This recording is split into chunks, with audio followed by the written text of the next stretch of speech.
네, 하루간 경제 뉴스를 종합하는 시간 경제운입니다. 네이버가 국내 인터넷 플랫폼 기업 최초로 연매출 10조 원을 돌파했습니다. 이 포털 산업의 위기 속에서 달성한 호실적이어서 더 의미가 깊다는 평가입니다. 그 관련해 홍 기자의 뉴스 포인트에서 확인해 보겠습니다. 지금 자리에 홍경표 기자 나와 있습니다. 안녕하십니까? 안녕하세요. 네, 지금 네이버가 역대급 실적을 기록했다고요. 네, 네이버가 작년 최초로 매출 10조 원을 달성했습니다. 네. 네이버가 오늘 4분기 실적하고 연간 실적을 발표했는데요. 네이버는 작년 매출이 전년 대비 11% 성장한 10조 7천억 원으로 집계됐다고 밝혔습니다. 네. 연간 영업이익 같은 경우는 전년 대비 33% 증가한 1조 9천억 원으로 나타났는데요. 네. 국내 인터넷 플랫폼 기업 가운데 매출 10조 원을 넘긴 것은 네이버가 이번에 처음입니다. 네. 네이버는 2018년에 처음으로 매출 5조 원을 넘겼고요. 이후 신사업을 중심으로 사업을 본격적으로 확장해서 6년 만에 매출 10조 원 클럽에 이름을 올리게 됐습니다. 네. 작년 4분기 실적도 괜찮았는데요. 작년 4분기 매출액은 2조 8천억 원으로 작년 같은 기간보다 13.7% 증가했습니다. 네. 영업이익은 전년 동기 대비 33.7%또 늘었고요. 네, 그럼 어떤 사업 부문에서 이렇게 돈을 많이 번 거죠? 전반적으로 보면은 네이버 같은 경우는 전 부문에서 전반적으로 고른 성장을 이끌어냈다고 볼 수가 있겠습니다. 네네. 이 검색과 디스플레이 광고 사업을 담당하는 서치 플랫폼을 보자면 4분기 전년 동기 대비 14.7% 상승한 1조 600억 원 가량의 매출을 기록을 했습니다. 예. 연간 매출은 전년 대비 10% 오른 4조 원 가량이었고요. 챗GPT 열풍 이후에 검색 엔진이 이제 AI 열풍으로 또 옮겨가고 영상 플랫폼이 강화되는 트렌드 가운데서도 이렇게 수익을 냈다는 점에 상당히 좀 주목이 되고 있고요. 네네. 전자상거래 사업 부문인 이제 커머스 같은 경우는 작년 10월에 네이버 플러스 스토어 출시와 멤버십 제휴 등의 효과에 힘입어서 4분기 7,700억 원의 매출을 달성했습니다. 예. 전년 대비 한 17%가량 또 올랐고요. 페이 등을 담당하는 핀테크 4분기 매출은 전년 동기 대비 한 12% 늘어나 4천억 원을 달성했습니다. 네. 웹툰 등 사업을 하는 콘텐츠 부문은 4,600억 원으로 0.2% 상승했고요. 클라우드 4분기 매출은 사우디아라비아 디지털 트윈 사업 매출 발생 지속 등 영향으로 전년 동기 대비 한 41% 상승한 1,700억 원 가량으로 나타났습니다. 네, 그럼 지금이야 뭐 포털에서 선방하긴 했는데 이제 그렇죠. 앞으로 인공지능 기술이 더 발전하면 뭐 전통적인 사업들이 위협이 되는 건 뭐 사실이겠죠. 네, 그 최수연 네이버 대표가 오늘 실적 설명회에서 대략적인 사업 계획에 대해서 발표를 했는데요. 네네. 중국 AI 딥시크와 관련해서 후발주자가 상대적으로 적은 규모 투자로 선두 업체를 추격 가능하다는 사례를 보여줬다는 점에서 상당히 혁신적이다.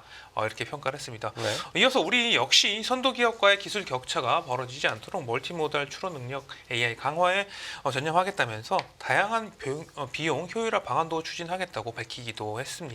예. 최 대표는 최근에 오픈 AI와 이제 전략적 제휴를 선언한 카카오를 좀 의식한 발언을 했는데요. 네. 서비스 제공에 직접 활용한 이제 사례는 없지만 글로벌 빅테크 기업들의 거대 언어 모델 LLM이나 외부의 다양한 협업 가능성을 열고 대화를 진행 중이다라고 밝혔습니다. 네. 그리고 변화의 속도가 앞당겨졌다면서 네이버는 자체 AI 모델을 가지고 있어서 상대적으로 유연성을 가지고 다른 LLM 도입도 검토할 수 있을 것으로 생각한다. 이렇게 이야기를 했습니다. 네. 그러니까 뭐 다른 그 빅테크 기업과 협업도 어떻게 보면 좀 염두에 둔 것이다 이렇게 볼 수가 있겠고요. 네. 최 대표는 행사에서 또 작년 하반기 네이버 플러스 스토어와 넷플릭스 제휴 이후에 신규 가입자가 한 1.5배 정도 증가했다고 확인했고요. 네이버 아라비아 법인 설립을 완료해서 중동 시장 거점으로 또 활용할 계획이라고 이야기하기도 했습니다. 네, 그 설명을 쭉 들어보면 결국 네이버도 인공지능 사업 쪽에 더 힘을 주겠다 이런 거네요. 맞습니다. 그래서 좀 주목할 만한 소식이 있는데요. 네이버는 이날 그 주주총회 공시를 통해서 이혜진 창업자의 사내이사 복귀 안건도 공시를 했습니다. 네. 다음 달 주주총회에서 안건이 처리가 되면은 2017년 자리에서 물러난 이혜진 창업자가 7년 만에 이사회 의장으로 복귀하게 되는 것입니다. 네네. 은둔의 경영자로 불린 이 창업자는 2017년 3월에 회사 사업에만 매진하겠다면서 이사회에서 이제 물러났어요. 네. 이 창업자는 이번에 이장 자리에 복귀한 이후에는 네이버가 사활을 걸고 있는 AI 사업을 진두지휘하면서 빅테크의 격전지가 되는 신사업에서 좀 도약을 준비할 것으로 보입니다. 네. 이혜진 창업자는 우리나라 IT 생태계를 90년대 말에 이 PC통신에서 2000년대 인터넷으로 성공적으로 전환하는데 상당히 중요한 역할을 했다고 평가를 받고 있습니다. 네네. 그래서 이 오픈 AI에 이어서 딥시크가 불을 지핀 AI 전쟁에서도 이 선봉장 역할을 할 수 있다는 기대가 커지고 있습니다. 네, 지금 카카오가 오픈 AI하고 손잡은 거하고 좀 다르게 지금 네이버 같은 경우에 독자적인 인공지능 생태계 구축을 고집하고 있습니다. 맞습니다. 네이버는 소버린 AI, 주권 AI를 강조하면서 한국형 LLM 고도화에 나서고 있습니다. 네네. 그런데 이게 비용이 워낙 많이 들다 보니까 우려가 있는데 네. 이를 수익으로 연결할 수 있을지도 시장에 관심이 쏠리고 있어요. 네. 네이버는 우선 자체 AI 모델 하이퍼 클로버 X 고도화에 집중할 것으로 보입니다. 딥시크 출연 이후에 오픈 AI와의 파트너십을 선언한 카카오처럼 이 오픈 소스로 공개된 AI 모델이라던가 외부 AI를 활용한 서비스 개발로 선회하는 기업이 나오고는 있지만 네.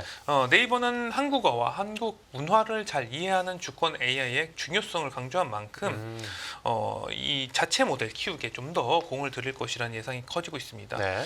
딥시크가 저비용 가성비 AI 개발의 가능성을 열었지 않습니까? 네. 그래서 해외 빅테크에 비해서 상대적으로 자본 투입 여력이 적었던 네이버도 알고리즘 개편을 통해서 뭐 한국형 LLM의 성능을 한 단계 높일 수 있도록 AI 방식에 좀 변화를 줄 것으로 보여요. 네. 자체 모델 하이퍼 클로버 X를 네이버 서비스에 최적화하고 데이터 학습 방법을 지속적으로 고도화한다는 전략을 세울 것으로 예상됩니다.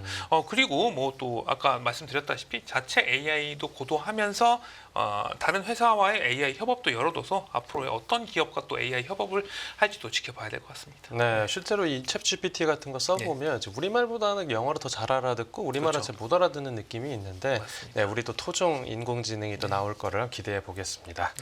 네, 네이버 실적과 경영 전략 살펴봤고 다음 뉴스 보겠습니다.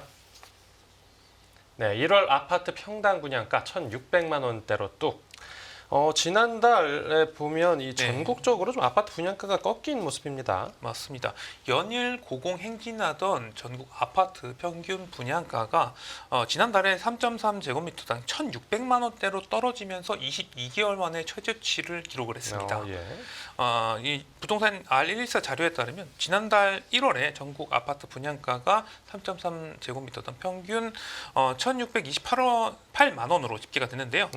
전국 아파트 평균 분양가는 작년 7월에서 12월에 6개월 연속으로 2천만 원을 웃돌았는데 갑자기 지난달에 400만 원 가까이 떨어진 것이죠. 이게 뭐 특별한 계기가 있었는지 뭐 좀 추세적인 흐름으로 봐야 되겠습니까? 이게 시장에서는 아직은 추세 꺾임보다는 일시적 하락세로 보고 있습니다. 왜냐하면 이 지난달 서울 등에서 이 분양가가 높은 지역에서 공급이 없어서 나타난 일시적인 현상이라는 분석이 나오고 있어요. 실제로 지난달 서울, 인천, 대전, 울산, 제주 등에서 분양 물량이 전무하기도 했었습니다. 지난달에 분양을 이제 한 지역을 살펴보면 경기와 대구, 부산 등 7곳이었는데요. 경기도의 분양가가 3.3제곱미터당 평균 한 2,496만 원으로 가장 높았고요. 대구, 부산 등도 전국 평균을 상회하는 모습이었습니다. 업계에서는 일시적으로 이렇게 분양가가 떨어지는 모습을 보였지만 이 공사비 상승으로 중장기적 분양가 상승은 피할 수 없을 것으로 보고 있습니다. 네, 알겠습니다. 부동산 시장 분위기 살펴봤고 다음 뉴스 보겠습니다. 네, 한국조선 올해 1월 선박 수주 중국 제치고 1위. 지금 올해 들어서 아주 우리가 조선업계가 힘을 내는 모습입니다. 맞습니다. 1월에 우리나라가 중국을 제치고 조선 수주 1위를 달성했습니다. 올해 전 세계 선박 발주량은 146만 CGT였는데요. 이 중 우리나라가 90만 CGT를 수주해서 중국을 제치고 1위를 차지했습니다. CGT라는 것은 표준선 환산 톤수라고 하는데요. 이 수주량을 나타내는 단위라고 볼 수가 있겠습니다. 우리나라는 13척을 수주해서 전체 발주량 중에서 62%를 차지했고요. 반면 중국은 27만 CGT로 2위에 올랐습니다.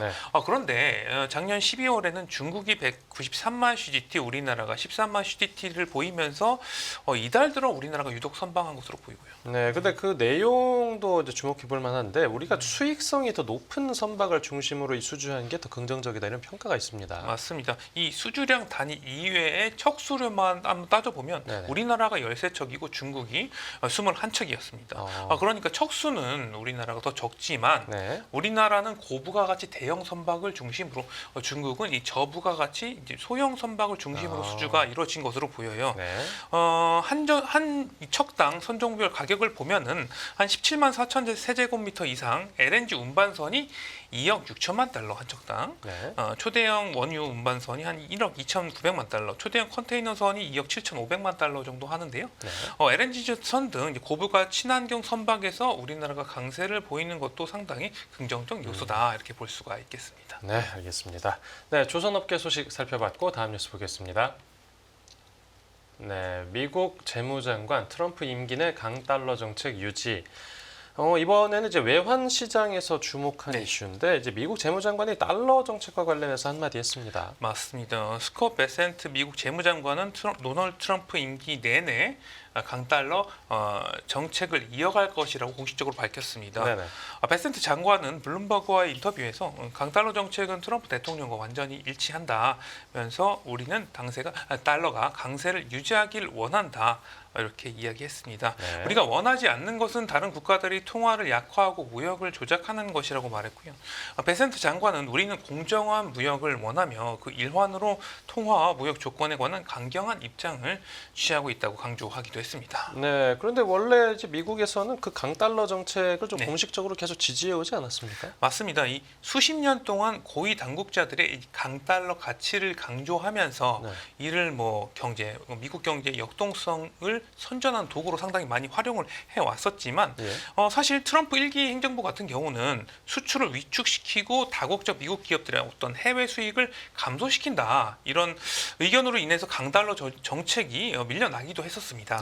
하지만 이번 재무장관의 발언을 볼 때 트럼프 2기 행정부 때는 강달러의 색채를 확실하게 보여주겠다 이렇게 볼 수도 있겠습니다. 네.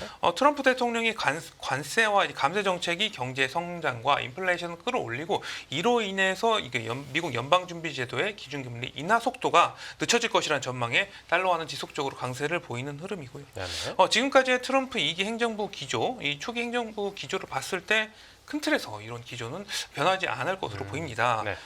또 미국 재무장관이 강달러를 지속적으로 선호하겠다는 입장을 공식적으로 견지하면서 네. 우리나라 달러 환율은 상대적으로 앞으로 좀 고공행진을 이어갈 것으로 예상되고 있습니다. 네, 알겠습니다. 네, 오늘 뉴스 포인트는 여기서 정리하죠. 잘 들었습니다. 감사합니다.